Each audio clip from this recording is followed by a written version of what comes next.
Rajiv Sharma Divya educators channel पर आपका हार्दिक स्वागत करता हूं। आज तक हमारी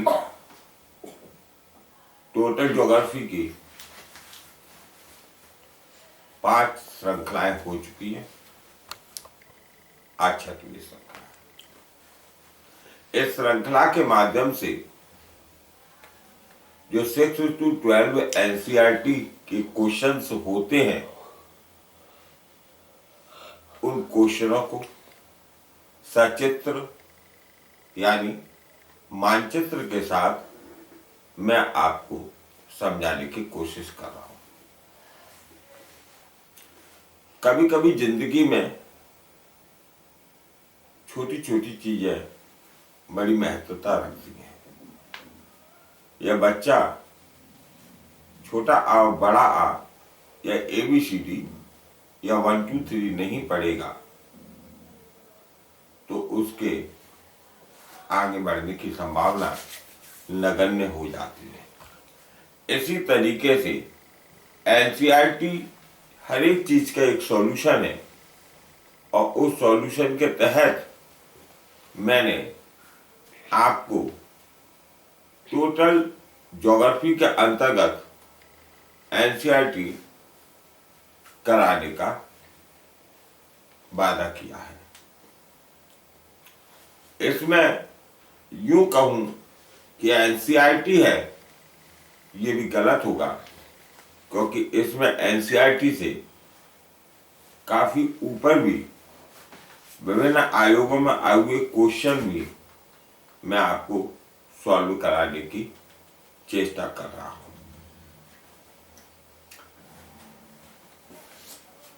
आपको जो नए स्टूडेंट जुड़े वो टोटल ज्योग्राफी के पार्ट फर्स्ट से देखना शुरू करें और अंत तक देखते चले जाएं और इस बात से भी आश्वस्त होते चले जाएं कि क्वेश्चन आपके बहुत अच्छी तरीके से सॉल्व होने लगेंगे और बहुत अच्छी तरीके से आपकी समझ में आने लगेगा। कल मैंने आपको बताया था कि भारत का मानचित्र है, ये यामोत्तर रेखा है, यानी भारत का स्टैंडर्ड टाइम की रेखा है, यानी 82.5 डिग्री ये वाली रेखा है। यह हमारी कर्क रेखा है जो 23.5 डिग्री है। गुजरात का गौरमाता नामक एक गांव पड़ता है और उस गांव में गौरमाता नाम का एक मंदिर है।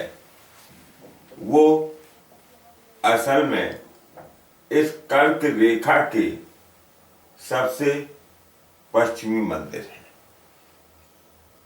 और अरुणाचल प्रदेश जो कि 97 डिग्री 25 मिनट पे है, इस पे केवोथ नामक जो स्थान है वो भारत का सबसे पूर्वी स्थान है। अतः हम कह सकते हैं कि केवोथ से लेकर पश्चिमी स्थान गौरमाता तक भारत का सर्वाधिक अक्षांशीय विस्तार है। और इसके बाद हमने देखा कि 8 डिग्री 4 मिनट कन्याकुमारी से ऊपर 37 डिग्री 6 मिनट उत्तर तक भारत का ये अक्षांशीय विस्तार है। और फिर हमने देखा कि भारत और श्रीलंका के बीच में पाक जल स्ट्रेट है और यहाँ पर भारत और श्रीलंका को पृथक करने का काम जो है गल्फ ऑफ मन्नार कर रही है। फिर हमने देखा कि यह कोरोमंडल तट है वो कॉकर तट है और ये मालाबार तट है। आज हमने मानचित्र को यहीं तक देखने की कोशिश की। अब हम अपने क्वेश्चनों पे आते हैं कि अगरतला, गांधीनगर, जबलपुर, उज्जैन नगरों में कर्क रेखा के सबसे नजदीक है। यह आप ऑक्सफोर्ड स्टूडेंट एटलस को खरीद कर उसमें देखने की कोशिश करेंगे तो आपको सर्वाधिक समझ में आएगा। तो अगरतला, गांधीनगर, जबलपुर, उज्जैन नगरों में कर्क रेखा सबसे नजदीक है। अब आप देखिए इस मानचित्र में कि गांधीनगर ये गया, अगरतला उधर गया त्रिपुरा के पास में, फिर कह रहा है जबलपुर मध्य प्रदेश में आएगा और उसके बाद उज्जैन उत्तर प्रदेश में, मतलब मध्य प्रदेश में ही आएगा। तो इनमें सर्वाधिक नजदीक कर्क रेखा जो कि ये है 23.5 डिग्री, इनमें सर्वाधिक समीप जो है वो गांधीनगर आपको द्रष्टव्य हो जाएगा। फिर उसके बाद नेक्स्ट क्वेश्चन बनता है कि कर्क रेखा के निकट भारत के राज्यों की राजधानी में कौन सी राजधानी है। अब भारत के राज्यों की राजधानी में कर्क रेखा के निकट भारत के, हमने बताया था 8 राज्य गुजर रहे हैं। गांधीनगर, राजस्थान, मतलब गुजरात, राजस्थान, मध्य प्रदेश, मध्य प्रदेश के बाद में आपका ये छत्तीसगढ़, फिर झारखंड, फिर वेस्ट बंगाल, फिर उसके बाद में आपका वेस्ट बंगाल के बाद में त्रिपुरा, और त्रिपुरा के बाद में आपका मिजोरम। ये 8 राज्य गुजर रहे हैं। इन 8 राज्यों में किस क्वेश्चन के मुताबिक किस राज्य की राजधानी जो है वो कर्क रेखा के सबसे समीप है। तो कर्क रेखा के सबसे समीप आप देख रहे होंगे तो ये झारखंड की राजधानी रांची कर्क रेखा के सबसे समीप है। नेक्स्ट क्वेश्चन है कि अब आपको देखना है कि दिल्ली, कोलकाता, जोधपुर, नागपुर में कौन सी कर्क रेखा के नजदीक है। तो इसमें आप फिर पुनः देखेंगे कि इसमें कर्क रेखा के समीप जो है पश्चिमी बंगाल का कोलकाता आता है। नेक्स्ट क्वेश्चन, कर्क रेखा विश्व के किन देशों से होकर गुजरती है। अब इसको देखने के लिए हमें थोड़ा सा इस ग्लोब को देखना पड़ेगा। कर्क रेखा हमेशा ध्यान रखिएगा कि ये यहाँ पर आपको इस कर्वेचर पर आपको अक्षांशीय विस्तार का इंडिकेशन मिल रहा हुआ। यह इस इंडिकेशन को देखेंगे तो मैं आपको बताऊं कि 23.5 डिग्री का मतलब यह आ गया यहाँ पर आने के बाद में आपका अल्जीरिया, लीबिया, इजिप्ट, सऊदी अरब, ये सभी देश यहाँ पर पड़ रहे हैं। यह आप इसे विश्व के मानचित्र में जो कि आपके कमरे में टंगा हुआ है उसमें भी देखेंगे तो आपको वहां पर स्पष्ट रूप से दिखाई दे जाएगा। तो यहाँ पर आप देखें कि दिल्ली कर्क रेखा विश्व के किन देशों से होकर गुजरती है। तो मैं इसकी राजधानी सहित आपको बता रहा हूँ। यूएई यानी यूनाइटेड अरब इमीरात, इसकी राजधानी आबू धाबी है। ठीक है। सऊदी अरब विश्व का सबसे बड़ा, मतलब जो सऊदी अरब वाला प्रायद्वीप विश्व का सबसे बड़ा प्रायद्वीप है और सऊदी अरब जिसकी राजधानी जो है वो रियाद है। ओमान, ओमान को यह देखेंगे, अभी मैं आपको थोड़ा मानचित्र में दिखाने की कोशिश कर रहा हूं। ओमान आप देखें, सऊदी अरब ये है, सऊदी अरब की राजधानी रियाद। ओमान, ओमान की राजधानी मस्कट, ठीक है ना। और उसके बाद में भारत, देखो कर्क रेखा जो गुजर रही है वहां से, देखिए आपको मैंने बताया कि क्वेश्चन में पूछा है कि कर्क रेखा विश्व के किन देशों से होकर गुजर रही है, तो यूएई से गुजर रही है, बिल्कुल सही बात है।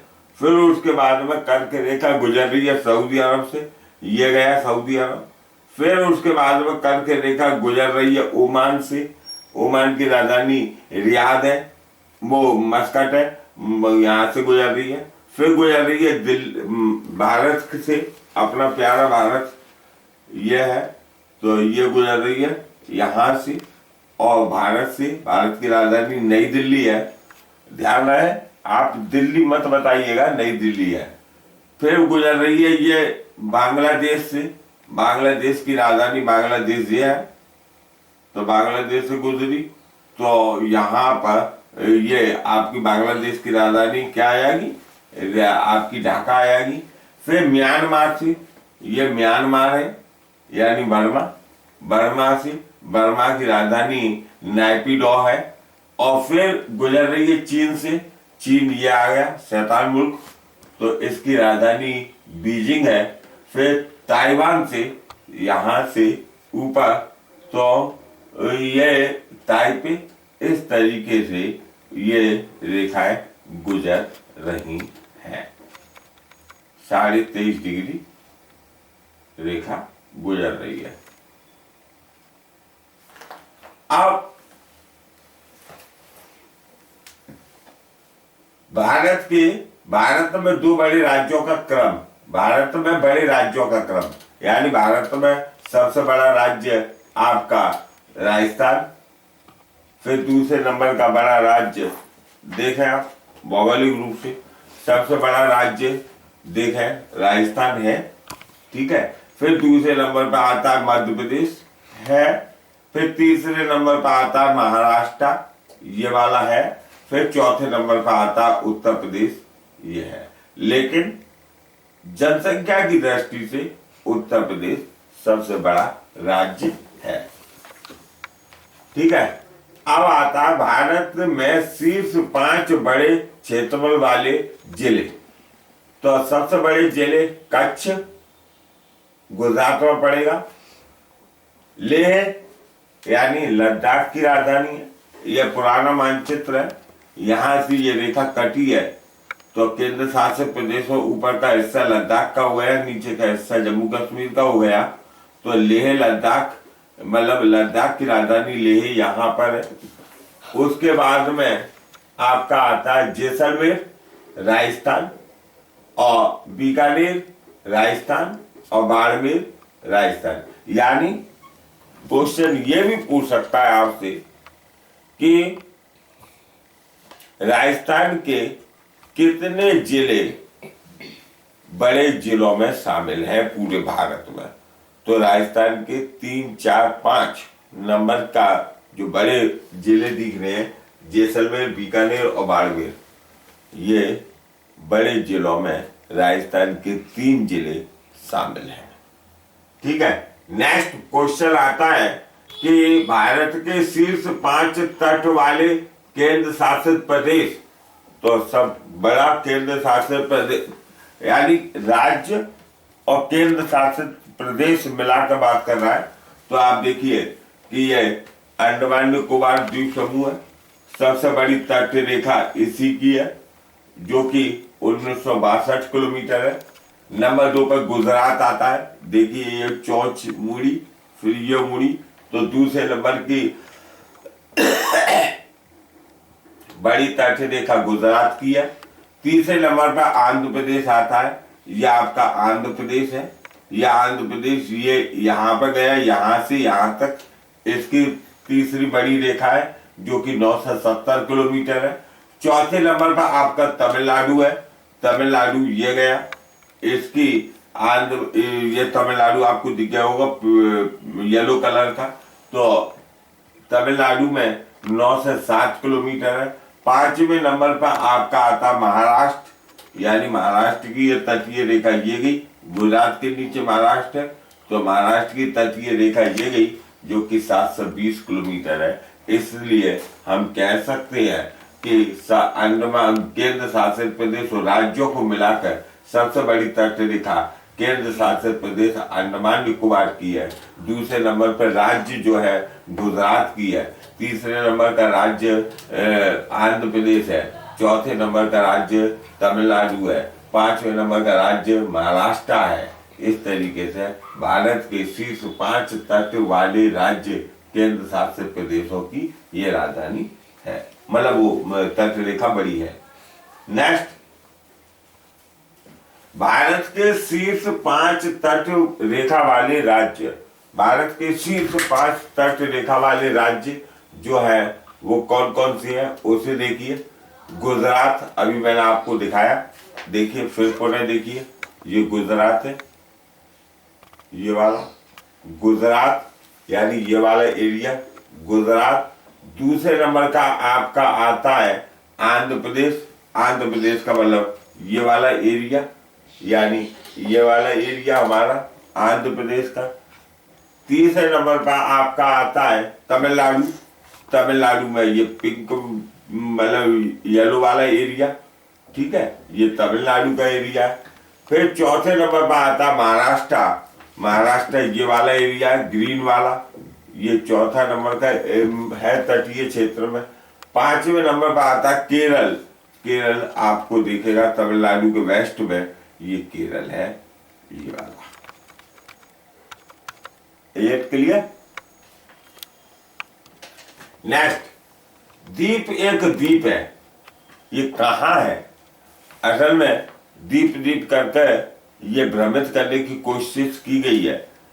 तो द्वीप जो है आपका गुजरात में है। या यो पूछ सकता है द्वीप एक द्वीप है, ये कहाँ है? तो ये गुजरात में, इसको भी देख लीजिए, ये द्वीप गुजरात में है, ठीक है। इसके बाद भारत को, श्रीलंका को भारत से कौन सी खाड़ी अलग करती है? तो मैंने आपको बताया था श्रीलंका को भारत से जो यह है गल्फ ऑफ मन्नार अलग कर रही है। ये श्रीलंका को, ये श्रीलंका है, श्रीलंका का, हाँ एक इंपॉर्टेंट क्वेश्चन, श्रीलंका का प्राचीन नाम सिंहल। तो इस श्रीलंका को गल्फ ऑफ मन्नार भारत से पृथक करने का काम करती है। नेक्स्ट क्वेश्चन आपका पूछ रहा है कि पाकिस्तान से सीमा बनाने वाले राज्य। अब फिर देखिए, ये पाकिस्तान, इससे सीमा बनाने वाले राज्य देखें आप तो आपको मिल जाएगा। मतलब भारत 2 ही मुल्कों से परेशान है, एक तो पाकिस्तान, दुनिया का सबसे बड़ा दहशतगर्द देश, और एक कोविड-19 का जन्मदाता देश जिसको आज तक हम भोग रहे हैं। तो इनमें पाकिस्तान से सीमा बनाने वाले राज्य देखो गुजरात है, ठीक है। दूसरा राजस्थान है, देखो ये वाला राजस्थान है। तीसरा आपका पंजाब है, ठीक है, ये पंजाब है, ठीक है। चौथे नंबर का राज्य जम्मू कश्मीर है, जम्मू कश्मीर है, ठीक है। अब यानी 4 राज्य सीमा बनाते हैं। अफगानिस्तान से सीमा बनाने वाले राज्य, यद्यपि पाकिस्तान ने यह पाक ऑक्युपाइड कश्मीर, जो कि अभी हमारी सरकार का मेन एजेंडा है कि हम भारत को पाकिस्तान ऑक्युपाइड कश्मीर यानी पीओके लेके देंगे, तब हमारी से अभी तो ये सीमा अफगानिस्तान के साथ में जो बन रही है ना, वो सब मतलब अफगानिस्तान के साथ में जो सीमा बन रही है वो पाकिस्तान ऑक्युपाइड कश्मीर में आकर बन रही है। ठीक है, तो अफगानिस्तान के साथ सीमा बनाने वाले राज्य जो है कौन सा है? जम्मू कश्मीर। यानी वर्तमान में अगर हम देखें ऐसे तो ये लद्दाख का एरिया, जम्मू कश्मीर तो तब उस समय की बात है जब केंद्र शासित प्रदेश में नहीं बैठा था लद्दाख और जम्मू कश्मीर, तब ये सीमा बना रहे थे। लेकिन अब ये लद्दाख के अंतर्गत आएगा। तो वर्तमान परिवेश में देखें तो अफगानिस्तान की सीमा बनाने वाला राज्य यहाँ पर हम लिख सकते हैं, जम्मू कश्मीर तब था इसलिए अब लिख सकते हैं लद्दाख। क्लियर? नेक्स्ट क्वेश्चन है, नेपाल से सीमा बनाने वाले राज्य या चीन, पहले चीन से सीमा बनाने वाले राज्य देख लीजिए। भाई साहब इस देश को बहुत अच्छी तरीके से पहचान लीजिएगा। ये देश को मैं आपको ग्लोब में दिखाने जा रहा हूं।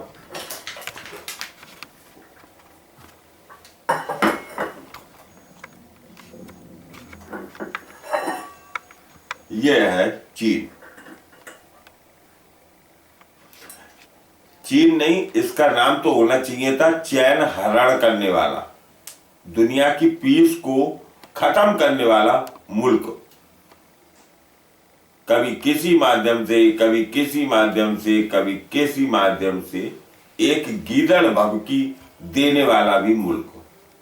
तो ये चीन वो है जिसने इस धरातल पर आज लोगों को मन से, तन से, धन से, आत्माओं से आहत कर रखा है। कोविड-19 में जितने लोग स्वर्गवासी हुए उन सभी का ये दैत्य देश है। और इस देश की सीमा, हमारा दुर्भाग्य है कि इस देश से हम सीमा बना रहे हैं। तो इस देश की सीमा जो बन रही है वो जम्मू कश्मीर से, और उसका मेन कारण यह है कि इसने तिब्बत को हथियार रखा है, क्योंकि तिब्बत भारत और चीन के बीच में बफर स्टेट का काम करता था। तो ये जम्मू कश्मीर से इसकी सीमा बन रही है, हिमाचल प्रदेश से इसकी सीमा बन रही है, उत्तराखंड से इसकी सीमा बन रही है, सिक्किम में इसकी सीमा बन रही है, अरुणाचल प्रदेश में इसकी सीमा बन रही है। नेक्स्ट, भूटान और बांग्लादेश की सीमा, भूटान और बांग्लादेश की सीमा से लगा भारतीय राज्य। भूटान और बांग्लादेश की सीमा से फिर देख लीजिए, असम लगा हुआ है, भूटान ये गया और बांग्लादेश ये गया, असम लगा हुआ।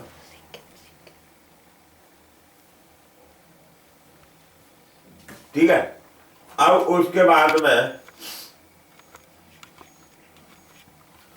भूटान और नेपाल से सीमा से लगा राज्य, ये पश्चिमी बंगाल है। अब भूटान और नेपाल के बीच में आया, भूटान ये हो गया और नेपाल हमारा ये हो गया। तो इनके बीच में कौन सा राज्य आ रहा है? सिक्किम के नीचे पश्चिमी बंगाल है ना, दार्जिलिंग, यहां पर ये गया दार्जिलिंग। ठीक है, फिर उसके बाद में आता है बांग्लादेश और म्यांमार से सीमा पर कौन सा राज्य लगा है? बांग्लादेश और म्यांमार से ये मिजोरम लगा है,